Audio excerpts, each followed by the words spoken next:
श्री गणपति अथर्वशीर्ष। ओम नमस्ते गणपतये। त्वमेव प्रत्यक्षं तत्त्वमसि। त्वमेव केवलं कर्तासि। त्वमेव केवलं धर्तासि। त्वमेव केवलं हर्तासि। त्वमेव सर्वं खल्विदं ब्रह्मासि।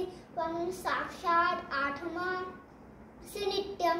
ऋतं वच्मि सत्यं वच्मि त्वं माम् अववक्तारम् अश्रोतारम् अवदातारम् अवधातारम् अवानुचान् अवशिष्यम् अपश्चातात् अपुरस्तात् अवोत्तरातात् अवदक्षिणातात् अवचोढवातात् अवाढरातात् सर्वतो मां पाहि पाहि समन्तात्। त्वं वाङ्मयः त्वं चिन्मयः त्वं आनन्दमयः त्वं ब्रह्ममयः त्वं सच्चिदानन्दाद्वितीयोऽसि। त्वं प्रत्यक्षं ब्रह्मासि। त्वं ज्ञानमयो विज्ञानमयोऽसि। सर्वं जगदिदं त्वत्तो जायते। सर्वं जगदिदं त्वत्तो तिष्ठति। सर्वं जगदिदं त्वयि लयमिष्यति। सर्वं जगदिदं त्वयि प्रकृतेति। त्वं भूमिरापो नलो नीलो नभः।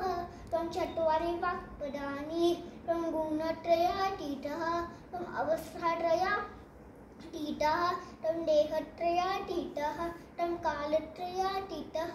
त्वं मूलाधारोऽस्तित्वोऽसि नित्यः। त्वं शक्तित्रयात्मकः। त्वां योगिनो ध्यायन्ति नित्यं।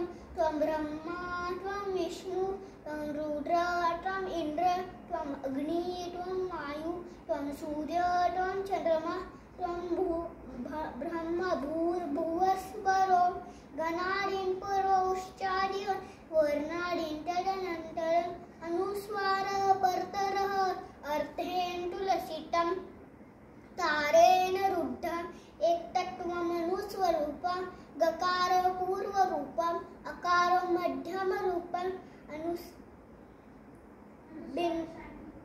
अनुस्वार शान्तिरूपं बिन्दुरुत्तररूपं नादसन्धानं सैता सन्धि सैषा गणेश विद्या गणकरुषे निःसृत गायत्री छन्दः गणपतिर्देवता।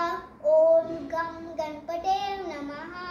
एकदन्ताय विद्महे वक्रतुण्डाय धीमहि तन्नो दन्ति प्रचोदयात्। Very good.